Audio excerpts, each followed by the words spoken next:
and welcome to the Dynamic Duel Podcast, a weekly show where we review superhero films and debate the superiority between Marvel and DC by comparing their characters in stat-based battle simulations. I'm Marvelous Joe. And I'm his twin brother, Johnny DC. And in this episode, we are going to review the latest DC animated film to go straight to video, Batman and Superman: Battle of the Super Sons. Now, this movie didn't get a whole lot of fanfare or marketing from DC, but I have to say, it was fucking incredible, and I had no idea that it was going to be so good. Dude, neither did I. Like, the movie was just so damn fun and wholesome. It's impossible not to like. I was not even interested in this movie, and now all I want to do is talk about it in our upcoming review.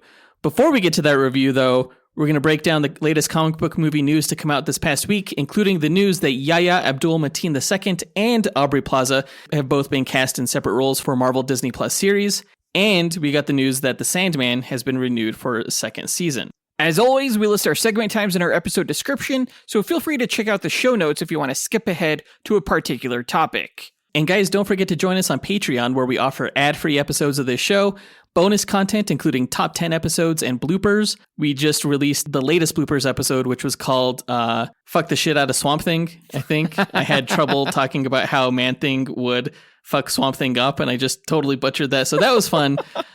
You also get access to our new Infinity Crisis Marvel vs. DC deck building card game, which Jonathan and I invented ourselves, and it's a lot of fun. And you can learn how to get it by joining us on Patreon by visiting patreon.com/dynamicduel, which is linked in our show notes. Our lowest tier is only $2 a month. And for $10 a month, you get all of that, plus you get to become an executive producer of the show that helps us determine our episode content. We want to give a big shout out to Ryan Black, who is our newest patron. He's getting in on that patron action. You should too. If you're not interested in subscribing to Patreon to support the show, we're also selling PDFs of the data from our duel matches for $5 each. So you could see all of the graphs and stats from any match that we've done for a one-time cost and show your friends mathematically why or how one character would win. To our patrons, that data sheet now comes with your subscription. It's really interesting, I think, personally, just all the graphs and charts and stuff. But yeah, it's a great way to support our show. But with that out of the way, quick to the No Prize. A No Prize is an award that Marvel used to give out up until the 90s to fans. Our version, the Dynamic Duel No Prize, it's a digital award that we post on Instagram for the person that we feel gave the best answer to our question of the week. Last week's question was, what new DC project do you hope James Gunn and Peter Safran officially announce first? And this is coming off the news that James Gunn and Peter Safran were announced as the co-CEOs and co-chairs of the new DC Studios. Hell yeah, they were! We got a number of answers. We're going to break down our honorable mentions before revealing this week's No Prize winner. Our first honorable mention goes to Harrison Fox, who said, "Hey guys, Harrison Fox here. And I think the next project that we need announced is Man of Steel 2. We really haven't gotten that much of Superman for this being a DC universe. And I really think that his story needs to be continued. We need to see where he's going from Justice League. And I don't know. I just think that we need to see a bit more Superman. Thanks." Yeah, last week when Henry Cavill announced that he was back as Superman, I think it was last Monday, the same day that the Ant-Man trailer dropped, I was just so happy. I know a lot of people didn't love Man of Steel, but I don't think that has much to do with Henry Cavill's portrayal as the character. I could be wrong, but I think he makes a fantastic Superman. Yeah, it's really exciting for DC fans because I think this was a moment that not a lot of people saw coming. Oh, yeah. Like, I think a lot of people had foregone the idea of Henry Cavill coming back to the role because of the news that the DC universe was going down a path with Supergirl replacing Superman in the DCEU after the events of the upcoming Flash movie. Oh, yeah. Earlier this year, I was totally resigned to the fact that we were never going to see Henry Cavill as Superman again. So it was a very welcome surprise to hear that we would, in fact. And, you know, to see him on screen again in Black Adam, that was fantastic. If they do make a sequel to Man of Steel 2, I would bet that they wouldn't call it Man of Steel 2 just because of how many people found the first Man of Steel film divisive. Honestly, I hope they would just call it Superman because we've never had a movie titled just Superman. I think they should call it Man of Tomorrow. Yeah, you totally do that as well. That would totally work. Yeah, I think it gives a very optimistic, hopeful outlook for the future of the franchise, if you call it that. Right, and Henry Cavill has alluded to the fact that if he returns as Superman, he wants it to be a lot more positive. Exactly. Good answer, Harrison Fox. Our next honorable mention goes to Jose Marcial, who said, Dude, this question was tailor-made for me. I was already thinking about this when Gunn was announced for this role. And I think the perfect project for him would be an adaptation of Jeff Lemire's Animal Man from the New 52. Given his work and experience with Troma, I really think he could do some spectacular things, given they delve into the red, the gray, and the green. And, with the whole Raw World storyline and beyond. So yeah, Animal Man for sure. So Animal Man is one of DC's more obscure characters, and it's a character that a lot of writers have taken interesting approaches with. You have the famous Grant Morrison run with Animal Man where he figured out that he was a comic book character. I think the New 52 initial run of Animal Man was maybe not as groundbreaking as that, but very interesting with what they did with the mythology. And I think considering James Gunn's past record with horror films and also quirky comedies, he would be made to direct an Animal Man film. I feel like before you got into Animal Man, you would have to have a Swamp Thing film and maybe introduce Solomon Grundy as well, and just introduce the concepts of the gray, the green, and the red and stuff like that. It would be nice if James Gunn brought back the cast of the Swamp Thing television show and then just kind of built the Animal Man mythology off of that. Dude, can I get a season 2 of Swamp Thing? That would be amazing. I mean, I've talked about it enough in our top 10 episodes. I think it's pretty clear how much I like that show to all of our patrons. Yeah, that show needs to come back as an HBO Max exclusive. James Gunn would be the one to do that if that's going to happen. Yeah, he could definitely make it work. Our final honorable mention goes to Matt Lamb, who said, Hey guys, it's Matt Lamb here. So I hope for the first movie that they announce is The Red Hood. I think it'd be great for introducing the Bat family. First, we could have Batgirl, Nightwing, Robin in there, not to mention the Red Hood. And I think it would be along the lines of something that James Gunn would have a lot of fun directing, and it would be something that I would love to see. So I don't think that James Gunn would need to direct a Batman film, but I do hope that if we are picking up in the formerly known as the DCEU universe with Ben Affleck in the role of Batman and the whole, death of Robin already established, that we do see Red Hood, sooner rather than later, because you could just tell a lot of story via flashback, and I think you could pull it off. Yeah, I mean, Batman Under the Red Hood is one of DC's better Batman stories. It was one of their best animated movies. There's a lot of great story there. Harrison Fox had mentioned that the current state of the DC Films universe doesn't have an ongoing Superman franchise. But guess what? The DCU also never even had a proper Batman movie, outside of the Batman, but, that's a different universe. True. So I think it would be fantastic to go back to Ben Affleck and introduce all the rest of the Bat family, because we're overdue for a Bat family movie. This is the best one I think that you could have. Maybe, I still want to see the Batman versus Deathstroke movie that we were always promised. Maybe this one could come after that, after we establish like a Robin and stuff like that. Either way, Bat family. That's what we need. And then from there, you can branch out like a Nightwing film or something like that, which was the answer that Miggy Matanguihan gave. Speaking of other answers, we want to give a shout out to Landon Parker, Miggy, Scotty Macho, and Chumno for taking the time to visit our website and hit that record button and leave us an answer. Thanks, guys. Yeah, thank you. But the winner of this week's No Prize is Lizzie Dyer Arney, who said, Hey, it's Lizzie. I'm going to surprise absolutely no one by saying the next thing I would like to see from DC Studios is New Gods. As you know, Big Barda is my favorite character. I think she and Scott have the best romance in comics. And the parallel to their story with Orion going up against his biological father, Darkseid, makes for some serious, compelling drama. I think the New Gods have something for everyone. And they've been neglected for far too long, and it's time to see them on the screen. I think because of the fact that we were introduced to the New Gods in Zack Snyder's Justice League, it would be great if we got some backstory as to what we were seeing there, or at least for viewers who aren't fans of the characters to understand what that's all about. Because that whole Fourth World saga by Jack Kirby with the New Gods is pure Shakespeare. I would love to see that on screen. Yeah, it seemed like Zack Snyder's Justice League was setting up this upcoming story where we saw Earth's heroes go up against Darkseid and his planet of Apocalypse. But if that's not going to happen, DC can still at least address those brief shots of Darkseid and Apocalypse by creating a whole movie surrounding those characters and kind of like filling in those gaps. Absolutely. You know, it could be as cool as Dune. It could be as cool as Star Wars. I think it would just be amazing. You could do a lot with it, I believe. So great answer, Lizzie. You win this week's No Prize. If you, the listener, want a shot at winning your own No Prize, stay tuned to later on in this episode when we'll be asking another question of the week. And now that that's done, on to the news.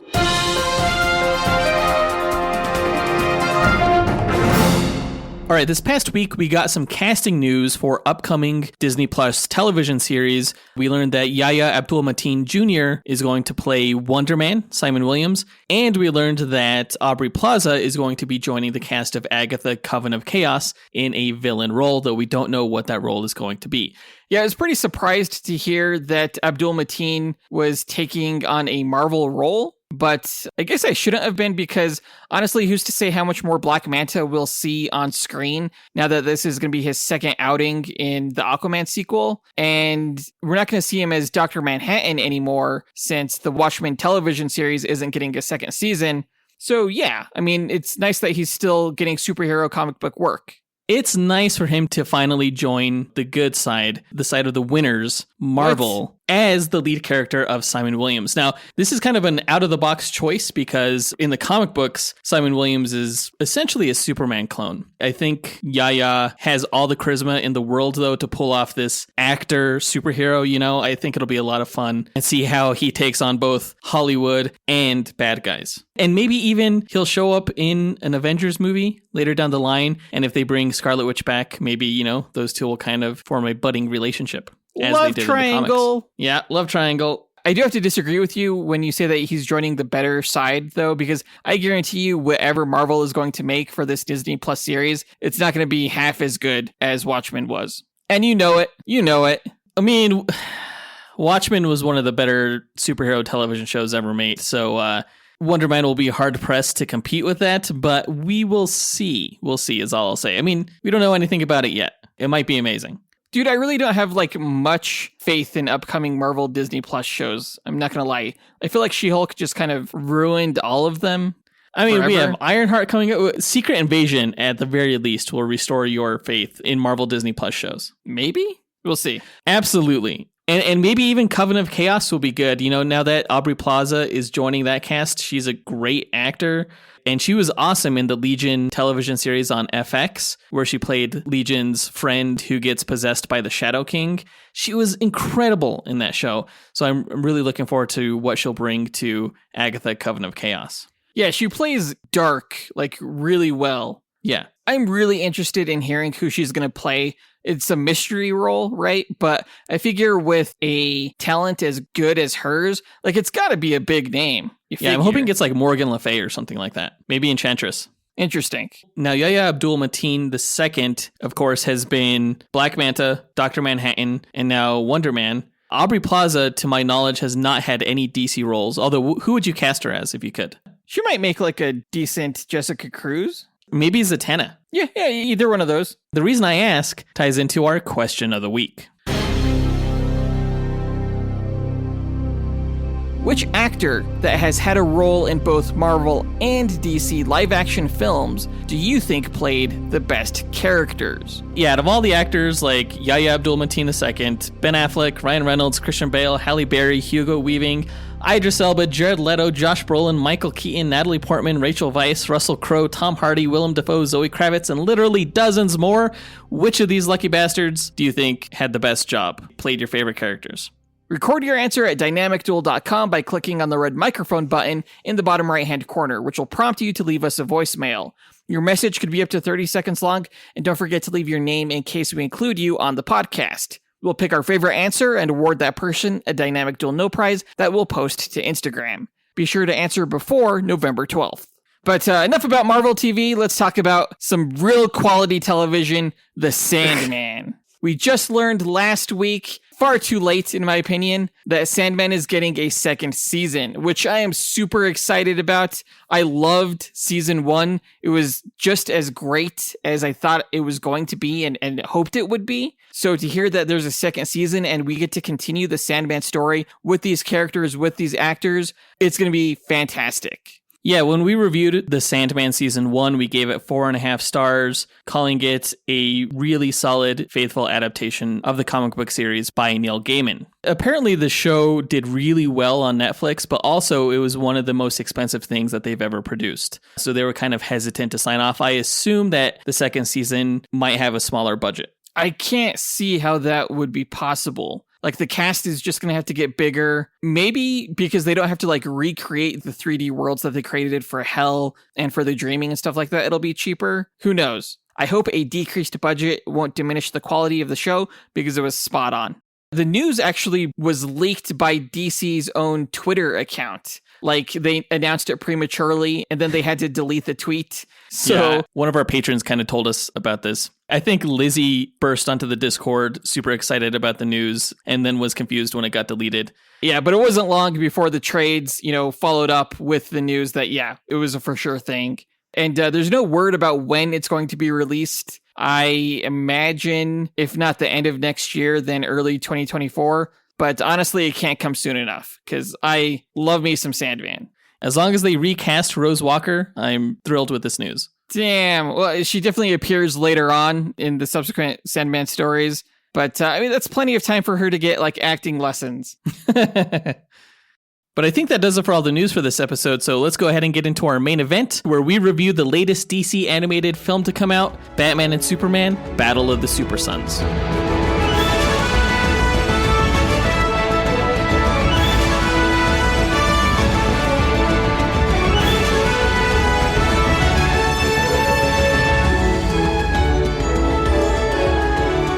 Batman and Superman Battle of the Super Sons is DC's newest direct-to-video animated feature, directed by Matt Peters, who also directed the animated films Injustice and Justice League Dark Apocalypse War. Based on the Super Sons comic series, this film was DC's first fully CG direct-to-video animated film. It's a standalone movie, not a part of any larger cinematic universe, so the audience doesn't need to worry about any kind of prerequisite viewing.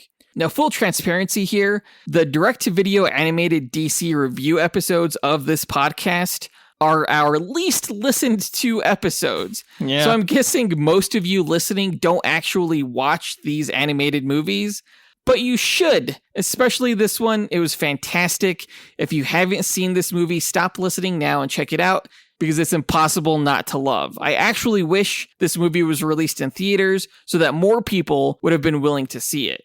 And let's be clear, this movie should have gone to theaters. I thought it was better than DC League of Super Pets.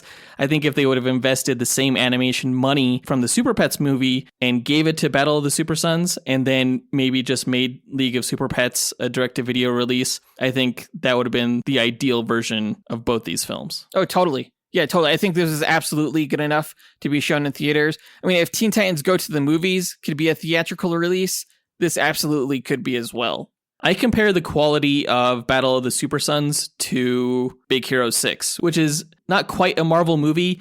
It is an adaptation of a Marvel comic book, though. And if you liked Big Hero 6, you'll like this movie. They do have some similar themes, and they're both just as heartfelt. Yeah, I agree. And I really liked Big Hero 6. I think this was, like I said earlier, so much better than what I was expecting. And I gotta say, I wasn't expecting much. Like, I wasn't super excited for this film when we heard it was coming out. Mostly because of the characters it involved. Like, it took me almost a decade to come to terms with Batman being a father. And I'm still trying to figure out how I feel exactly about Superman's parentage being official canon now.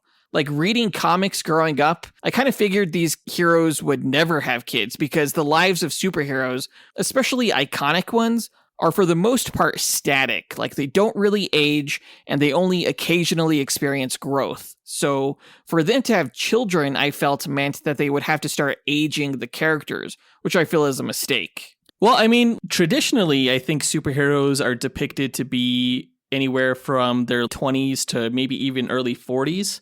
So for some of the more established heroes like Batman and Superman, I think they're totally of the age where they could have teenaged children by this point. I mean, look at you, Jonathan. You have a preteen right now and you're 36. Well, she's 11. Preteen. I don't want to think of her as that. She's not a teenager even close, and she'll never be one. She's my little girl. No, yeah, I guess I do. So to me, it makes sense that a lot of these characters now are kind of baby daddies and baby mamas. Well, are you ready for like Spider-Man to be a father? He was trying to be once, but Green Goblin made Mary Jane have a miscarriage. Oh, that's right. But there is an alternate timeline where, they have May Parker, Spider-Girl, and that's a great series. I will admit that becoming a father myself has made acceptance somewhat easier, but it's still a little weird for me. And it's totally possible that's my own baggage, since you and I did not grow up with a father. Like Superman and comic books helped teach me right from wrong growing up in part, Like I could always count on Superman to be there. So to me, when Jonathan Kent emerged in 2015, it was like finding out your father had another kid. It's like, no, I don't want to share Superman with you. Yeah. It does kind of raise questions of parental responsibility. Like if you're out there risking your life when you have a child at home who could potentially become orphaned by your crime fighting activities, it becomes a little murky ethically. I think if you're Superman, maybe a little bit less so. And then, of course, Batman just takes his kids out with him. Yeah, exactly. Crime. He's like, come on, let's go. I'm still doing this, so you may as well do it with me. Right.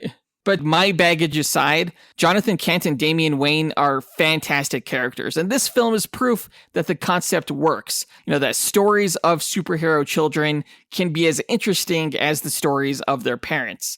Like typically stories of children are meant for children. Like one of the primary indicators of children's literature is that the protagonist is a child. Kiddie stuff, right? But as Pixar has taught us, media for children can also appeal to adults, and this film absolutely does. For sure, yeah. I mean, and this is really my first exposure to Jonathan Kent as a character. Like, I've seen other stuff with Damian Wayne, and I totally get the appeal there, but I never really understood the appeal of Jonathan Kent until this movie. I would consider myself a fan of the character now. I hope a lot of people who see this become fans of the character. People have complained for years that DC movies are dark, been true in the direct-to-video animated space, for sure. So it's nice to see something besides Teen Titans Go or DC superhero girls that families can enjoy together, because it harkens back to a time when comics were full of innocence and wonder. And I hope after this film and League of Super Pets that the animated space continues this family-friendly trajectory and maybe save the darker stuff for live action. I think there's space for both. The current animated Tomorrowverse that DC has going on, including, Batman The Long Halloween, Superman Man of Tomorrow, Green Lantern Beware My Power. I think there's space for that, but also the space for films like League of Super Pets and Battle of the Super Sons. Yeah, that's true. And, honestly, maybe that's why they decided to separate this movie from the Tomorrowverse continuity so that they could have like a tonal shift and keep the Tomorrowverse dark if they choose to go that route. I would say Tomorrowverse is pretty light. Like it's definitely lighter than what we got prior to that with like Apocalypse War and stuff like that and like nudity in every movie. Yeah. But also, I guess because they don't want to make the Tomorrowverse Superman a father right away since he's pretty new to the scene. Yeah. I do like what they did with the animation style in this film, though. And I could totally see this setting up like a new universe in the same style. Because I really hope we do get to see these characters and animation style again. I think they moved really well in CG. I didn't think they would, but like seeing Batman and Robin fight or just like the facial expressions of Jonathan, it all looked pretty good and clean and not as wooden as like this style of animation often is. I was afraid, judging from the trailers, that everything was going to be really stiff given this animation style, but I was pleasantly surprised at how fluid it all felt. Yeah, it wasn't perfect. Like, I think the style still has a way to go, just with like the flat colors and cell shading. But I think this is probably the best example of that style that I've seen. Yeah, it moved even better than Batman Ninja, I think, which was done in a similar style. Yeah, that wasn't cell shaded. This one was. But I think, the style of the art and the animation was very appropriate for, this film's family-friendly tone and, somewhat simple coming-of-age story. Despite the stakes of worldwide enslavement implied by the film, the story is pretty confined and personal and simple. And I actually think that's the film's one drawback, like how small it feels. We hear things like South America has been enslaved, but we never see that. We only briefly see small portions of Metropolis being affected by Starro, and we don't go to too many locations overall throughout the entire film. Yeah, it's quite the nightmare scenario that they have set up here with Starro taking everything over. But, kids, they experience the world from a very narrow perspective. It's not until you get older that you kind of start getting a better grasp of the world at large. And I think this movie kind of honed in on that. Superboy and Robin weren't concerned about South America. They were more concerned about saving their dads. Well, that's interesting. I didn't really even consider that the film was kind of confined to their perspective, their school, their towns, where they live, that kind of thing. Interesting. Well, maybe it was fitting then. Maybe it's less of a drawback than I thought. I think it's totally appropriate. And I kind of like that scaled back approach. And the approach overall felt like a modernization of the 1978 Superman film in terms of tone, character beats. I think this movie is a great updated version of that movie, essentially. I can totally see that. It's so funny that you say that because I was thinking the exact same thing. And it wasn't until I saw the movie for the second time because Jonathan Kent's opening lines about how the Daily Planet was this beacon for Metropolis, those were the same lines that opened up Superman the movie. Yes, that was fantastic. And I think a big aspect of the movie that kind of appealed to that sense of nostalgia was also the musical score. Like, the score in this film was so good, it made the film feel theatrical. Yeah, I think it was very heavily inspired by John Williams' Superman score. I think you could even notice it in bits where, like, Jonathan Kent is flying with his father. It wasn't the same music, but it was the same vibe and tone, Right. Let's get into our character breakdown, starting with Jonathan Kent, aka Superboy, though they never call him Superboy in this movie. He was voiced by Jack Dylan Grazer, who you may recognize as Freddy from the Shazam movie. He has a great voice, and I thought he captured the wide-eyed wonder of Jonathan perfectly. Oh, he's an amazing actor. He's a great child actor from the It movies and from Shazam. As I was watching the movie, I was wondering who the actor was. And when we got to the end credits, I was like, of course it was that kid, because he's really good. He blew this role out of the water, I thought. Yeah, totally. Honestly, and I think better than any child actor could have done in live action. For sure. Now, Jonathan's arc in the film was really about trusting his parents. Like, he thought they were this boring, ordinary couple, and he kind of rolled his eyes when they tried to explain things to him. But their lessons carried him through the movie. Like, his mom's words about starting at the beginning and finding your angle helped him and Robin find Starro and defeat their infected fathers. His father's talk of sacrifice helped inspire him to make the difficult decision to bring down the Watchtower to save the planet, even if it meant his own death. Superman has always been the epitome of heroic inspiration, so it was only fitting that his son would follow in his selfless footsteps. Dude, I don't usually get sentimental at movies, but when Superboy and Robin were willing to essentially sacrifice their lives for the greater good, I kind of got choked up a little bit because they're kids, you know? Yeah. And the fact that they're doing this, like, they shouldn't have to do this, but they made that choice because they know that's what their dads would do, and they looked up to their dad so much. And it was, God, it just really got me. You know what it reminded me of? When they're like on the Watchtower, just fire all around them, and they're just like watching the Earth come up towards them, saying how this is a good way to go. Yeah. It reminded me of that scene in Toy Story 3 where like they're all holding hands and just kind of like accept their fate that they're going to die. It was like emotional. Yeah, that was heartbreaking. This is the same level of emotional effectiveness, I think. And I think it carried on to like where they're saved by their fathers and their fathers like give them hugs and they're just so happy that they're alive and proud of them that they saved the day. I just got choked up with that too. Yeah. It just made me like proud to be a father and just like want to hug my own kids, you know? Yeah, the movie was pretty damn sentimental. You know, those sacrifice scenes and like at the beginning when Jonathan and Clark are watching the meteor shower and stuff like that. It got a little bit less sentimental when Batman and Superman are beating the shit out of their kids. It kind of got quite brutal, actually. But, you know, it still showed that the movie had some balls still. Yeah, totally. It got scary in some parts for sure, with like Starro coming out of people's mouths and stuff like that, and Superman just like punching his son like right in the face. It's like, dang. Child Protective Services, yeah. Right, exactly. Speaking of Robin, though, he was voiced by Jack Griffo, who I'm not familiar with. I guess he was the star of a Nickelodeon show called The Thundermans, but I thought his voice was appropriately gruff and jerk-like for the son of Batman. You know how like people are always making fun of Batman's deeper, rough kind of voice?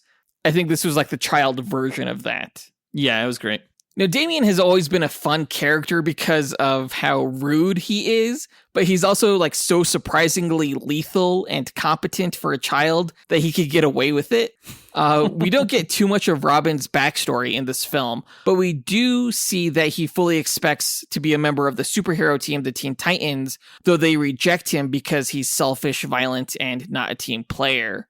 Over the course of the film, not only does he learn to be a team player alongside Jonathan, but he also makes the most selfless act one could make alongside his friend to sacrifice himself so that they could save others. He went from trying to kill Jonathan to recognizing the value of friendship. Damian Wayne has always been the biggest badass character in sore need of a hug.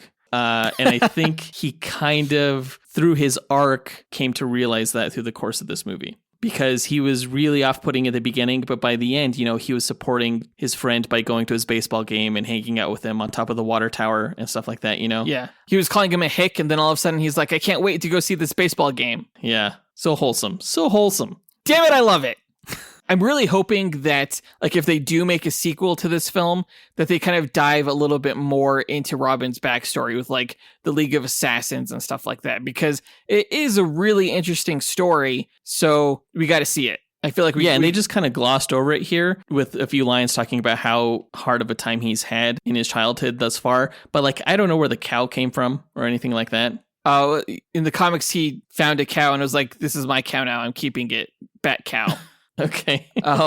He's just stubborn like that. But I think it would be really interesting for Jonathan to kind of learn more about his new friend and like the dark backstory that he has. Yeah, when Damien says things like, I've killed more people than you'll ever meet, he's not joking. No. It seems like a throwaway line, but no, the kid's serious business. I do have to say that this film was really well written. Like, despite the fact that we don't get to see Damien's backstory, we learn a lot from just really well written lines. Whether it's like the fact that Batman has kryptonite in his utility belt that will be used later on, or that Damian Wayne was a child assassin. Like, it's all there if you're paying attention. Yeah, whoever wrote this movie did a phenomenal job. And I kind of got the vibe that it would be well written from one of the first scenes of the film when Lois is basically telling Jonathan what makes a good story. I'm like, oh, yeah, she got it. As a former newspaper reporter myself, that was something I totally learned on the job, was you got to find the hook, write it like no one else can write it. Exactly. Speaking of Lois Lane, let's move on to her character. She was voiced by Laura Bailey, who also voiced the character in Injustice. I thought she did a much better job in the role of Lois Lane in this film. I really liked this version of Lois. Like you mentioned, she was really well written. She's still spunky and smart, as she always should be. But she's also very motherly in this film, and not in the compassionate sense, but like in the protective mama bear sense, right? Yeah, never being exposed to Jonathan Kent and the whole Superman family, I always kind of wondered what that family dynamic would do to Lois Lane's strengths as a character, which was her independence. But seeing it here, it totally works. She's still independent, but she's also very caring and seems like she's a great mom. Yeah, I think it helps that Jonathan is such a good kid. Like, I think it would be a different story if Jonathan was more like Damien. Lois would be a little bit more at her wit's end. But she, kind of treats him like he's a mentee or something like that. Like she enjoys teaching him and educating him and helping him and stuff like that, And she cares for him. She cares a lot for him. When Jonathan gets rid of her Staroparasite, she goes to far lengths, even torturing the president of the United States, Lex Luthor, just to get him the message of how the Staros can be defeated. Yeah, she had a great role in this movie. Yeah, totally. She was a big part of how the heroes found their success, which is always nice for Lois Lane to be involved in that way, because usually she's the damsel in distress. Jonathan did have to save her from a parasite, but she also helped him as well. As like the mundane civilian member of their family, she still pulls her own weight. Yeah, she's still vital. Moving on to Superman, he was voiced by Travis Willingham. He probably gave my least favorite voice performance. He didn't do a bad job, but his voice was just a little too deep for Superman, in my opinion. And there wasn't really a difference between his Superman and Clark Kent voice. Well, it was kind of a caricature that he was giving. Very heroic and Boy Scouty, It didn't feel quite as real as some of the other performances. Right, yeah. Now, at the beginning of the film, when Jor-El puts the baby Kal-El into the spaceship, he tells his son that he hopes one day Kal-El would have a son that makes him proud. And that's one of the things that really helped push my opinion of the concept of Superman as a father toward favorability. Like the fact that you have this sort of full circle father sacrificing for a son angle that adds a new layer to Superman as a character. Like, we've seen the romantic side of Superman ever since he first saw Lois Lane, and he's definitely always had the selfless love for humanity, but the love of a parent is, in my opinion, as a father, like the strongest form of love that exists.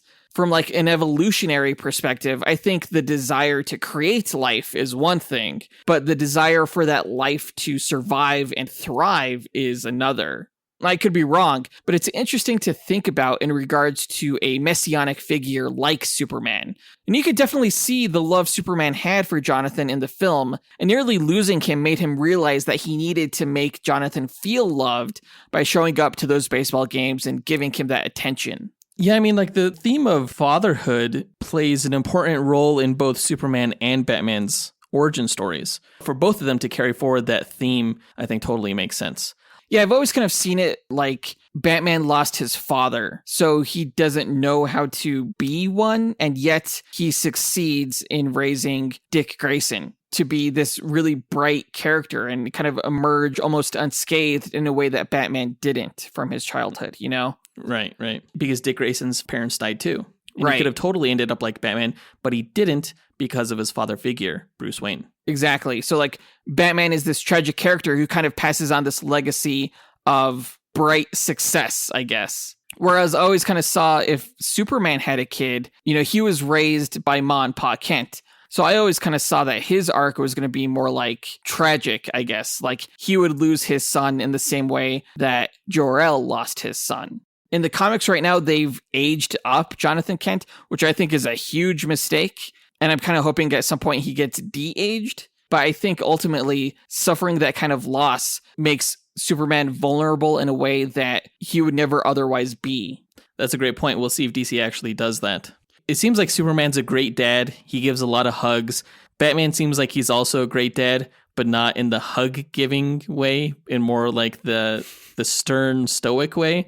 It makes me laugh out loud at scenes where like you see Batman and Damian like wondering if they should give each other a hug or something like that, you know, and they end up doing it, but Yeah. It's so awkward. Yeah. I mean, you get the sense in this film because of how cold Batman is toward Robin that he really doesn't know how to control or discipline his son. Like, you know, Batman has a history of raising boys, but not one like Damian. So it's always been interesting to see how someone so capable can be so out of his league.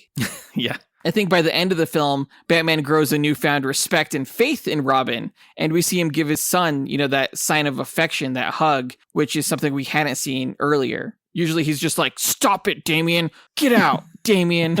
You know?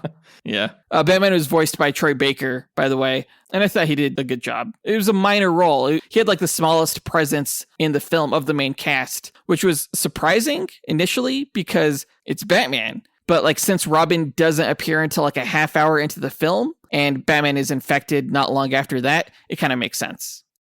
Let's move on to our plot breakdown. The movie starts with a flashback to the final moments of Krypton. Jor-El and Lara rocket the baby Kal-El off of the planet in a spaceship as it explodes. Before the spaceship leaves, the starfish-like alien Starro breaks free of a tank in Jor-El's laboratory and attaches itself to Kal-El's spaceship.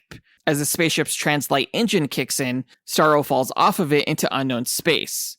When Kal-El arrives, we see a montage of his upbringing in Smallville as Clark Kent, his rise as Superman, his marriage to Lois Lane, and the birth of their son, Jonathan Kent. I really liked this green, explodey version of Krypton that we first see. It was like so alien, and alien in a way that we don't often see Krypton. Like when we were first going over the surface of the planet, I didn't even recognize it as Krypton. Well, it's kind of like the crystalline approach that the classic Donner movies took, but instead of white, it was green. Which makes sense for kryptonite. Yeah. Initially, I thought it was kind of bullshit how Starro seemed to be this pet in an aquarium that managed to break free. I was like, what? Yeah. They're doing that as an origin? He was Superman's pet?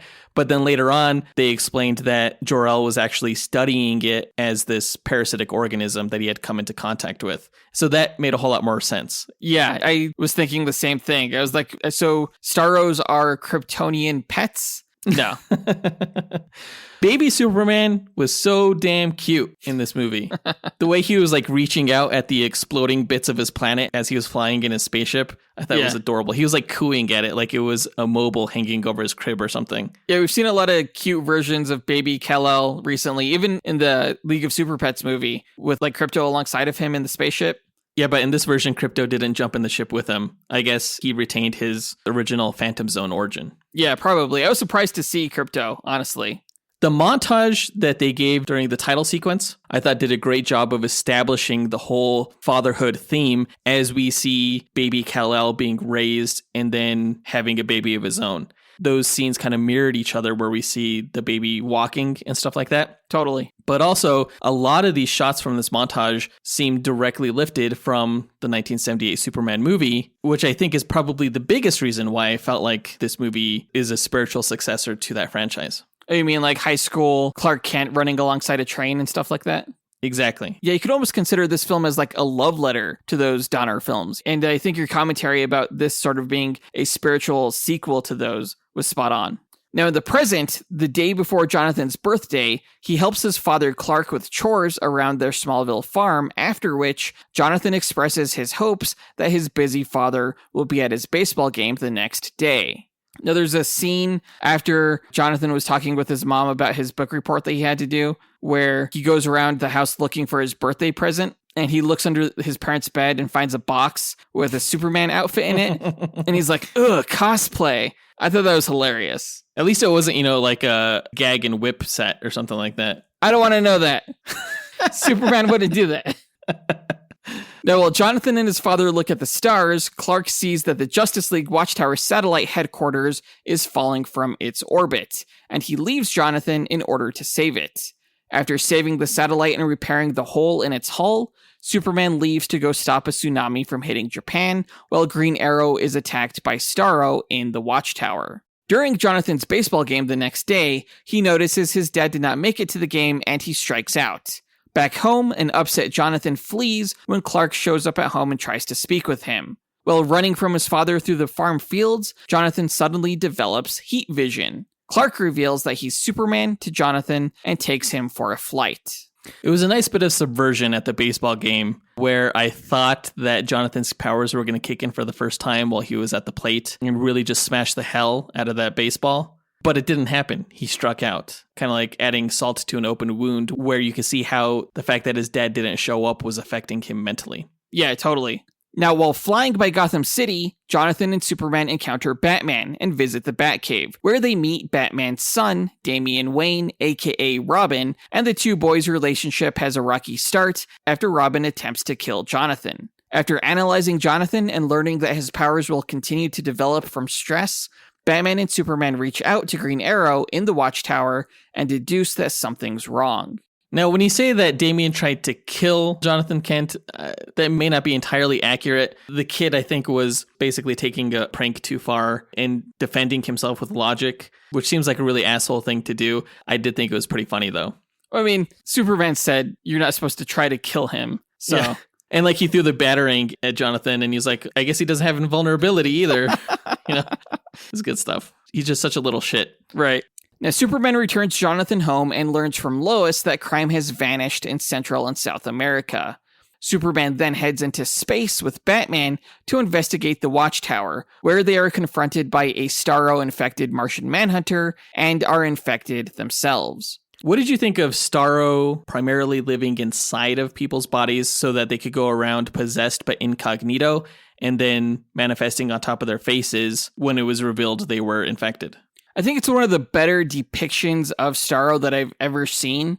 We've seen Starro like attach himself to like people's chests and stuff in order to stay hidden. But when it's inside your mouth, it adds a whole new level of body snatcher, face hugger type terror that I think is really well suited for the character. And I'm surprised this is the first time they've explored that angle. I thought Starro was so much cooler in this movie than he was in the Suicide Squad, because in the Suicide Squad, he was this fat ass giant version of Patrick the Starfish from SpongeBob. What? And here, he was like this scary ass monster creature. Although, at least in the Suicide Squad, when they would implant onto your face, it was like permanent. Like you couldn't take it off without ripping the face off. But Starro here was so much more frightening, and it made me want to go back and listen to our Starro versus Fin Fang Foom duel episode just to rehear his origin. I don't want to say that this was done better than what was done in Suicide Squad, because I think Starro was done really well in the Suicide Squad. Okay. He was. Mm-hmm. But I do think that in terms of just a pure horror factor, that was done better in this film. Now, while Jonathan gains super strength during a fight with the school bully, Robin gets into a battle with Batman, learning that he's been infected by Starro. After losing the match, Robin, believed to be dead by the infected Batman, learns via the Bat computer that Jonathan is the only superpowered being that has not yet been infected. Robin visits Jonathan's school to let him know the Justice League has been compromised and that he's their next target. When Lois shows up and they realize she's been infected, they try to escape in the Batplane, only for Lois to jump onto the hull and try to break in. With a blast of his heat vision at the Starro on his mom's face, Jonathan knocks Lois off the plane. One of my favorite moments in this film, probably I think the funniest moment, was when Jonathan was trying to figure out if his mom was possessed or being mentally controlled. He was like, "Hey mom, is it cool if I play video games all night and eat the carton of ice cream that you're trying to hide from me in the fridge?" And she was like, "Yes, that's fine." And he was like, yeah, she's been taken over. That whole school scene, including the bully, where Damien just applied the pressure point to make him paralyzed or something like that, that was all fantastic. Yeah. I loved everything about that. I did think it was bullshit, though, how easily Jonathan Kent was able to destroy Lois's Starro that was attached to her face. And he didn't do that with all the other Starros he encountered. Well, he did, and he tried with Batman. He bullseyed the Starro that was on Lois's face, and he was trying to heat vision Batman, but Batman was just kind of like faster than the lasers. There was literally a moment where Jonathan was holding Batman down, looking at him in the face, and he could have totally lasered it off there. Yeah, well, he was waiting to let Damien get the kryptonite ring off. He probably didn't need to wait. I'm not sure if he knew that. But you're right, that was a good opportunity, I would say. It almost felt like a plot hole. I don't know if I'd go that far. Now, to lie low and analyze the Starro sample, the boys break into the Fortress of Solitude, where they are attacked by Crypto, and Jonathan gains super leaping ability. After they activate an artificially intelligent hologram of Jor-El, who quells Crypto and gives them information about Starro, Jonathan realizes that if they kill the Queen, they'll destroy the Starro hive mind and all the spores will die. Robin deduces that the Starro Queen is in the Watchtower. Lois Lane visits the Daily Planet, where she figures out that she needs to get the president to warn the public of the alien invasion. Jor-El sets the boys up in Superman's spaceship in order to get to the Watchtower satellite. When they arrive, they are attacked by several members of the Justice League and Teen Titans, where Superboy learns he is now invulnerable after taking an arrow for Robin. I loved that both boys had to be like smushed into the rocket ship. There's just another great comedy gag. I like the moment where they realize that Jonathan is invulnerable and they're like, arrow proof. Yeah. You got bullet immunity. Yeah, exactly. It felt like that from Shazam. But even that moment itself was kind of emotional because I thought the performance done by Robin, or I guess the CG performance, was pretty touching. And the voice performance as well. Just I was like, idiot. Why did you do that?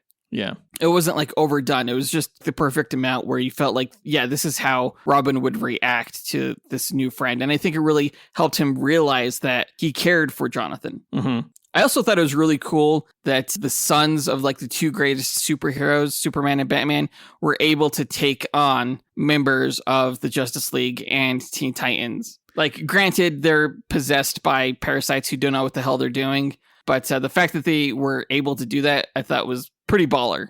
In concept, it sounds like bullshit, but the way they executed it, I think it actually came across as believable. Yeah, totally. One, because Superboy is invulnerable, and two, because Damian is just so capable. Right, exactly. And the same could be said for Superman and Batman themselves. Lois pleads with President Lex Luthor to warn the public, who agrees to, only to then reveal himself as being infected by a Starro spore and activating Starro's full-on conquest of the world. After disabling Luthor, Lois uses the broadcast to notify Jonathan that Starro is weak to heat. Using heat vision and explosives, Jonathan and Robin take down their attackers, only to then encounter their fathers. Unable to bring down their respective parent initially, the two swap opponents and emerge victorious thanks to Batman's kryptonite ring. It's a testament to how well this film was written when it was established that not only did Lois have a can of hairspray in her purse, Right? but also a lighter. Yes. And you didn't think twice about how they were mentioned previously in the movie, but when she pulls them out of her purse, you're like, I know exactly how they got there. This totally makes sense, how she's using the two to attack Lex Luthor Starro. And she's the only one with the secret knowledge of what the stars are weak to because she had one on her face. Yeah, really well done. Yeah. And the same thing with the kryptonite ring, as I mentioned earlier, you don't think twice about it. When the giant Queen Starro attacks the boys in the watchtower, they realize they need to bring down the entire satellite and burn it up in the atmosphere to produce enough heat to kill the giant queen and save the world. Jettisoning the Justice League and Teen Titans from the watchtower in ships, Robin sets the watchtower to fall before being attacked again by Starro.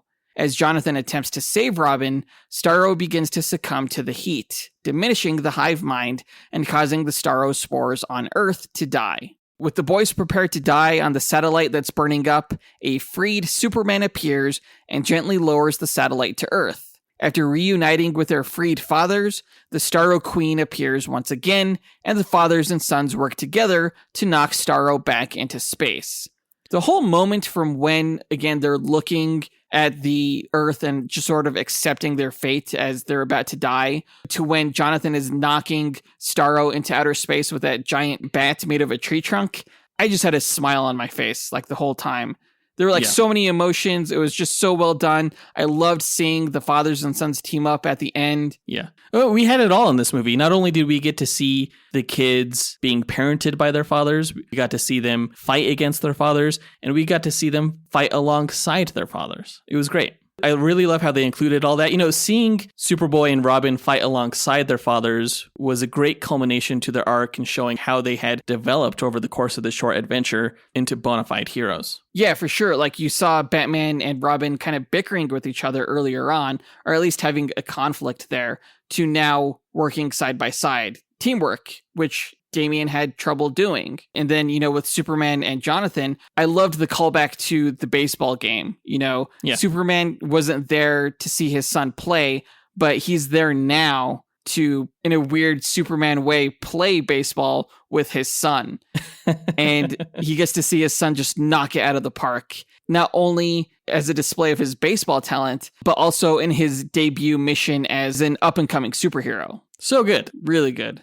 Now later, Robin declines admittance into the Teen Titans, who had rejected him earlier, and attends Jonathan's next baseball game with his father, Clark, and Lois, where they see Jonathan bunt a home run.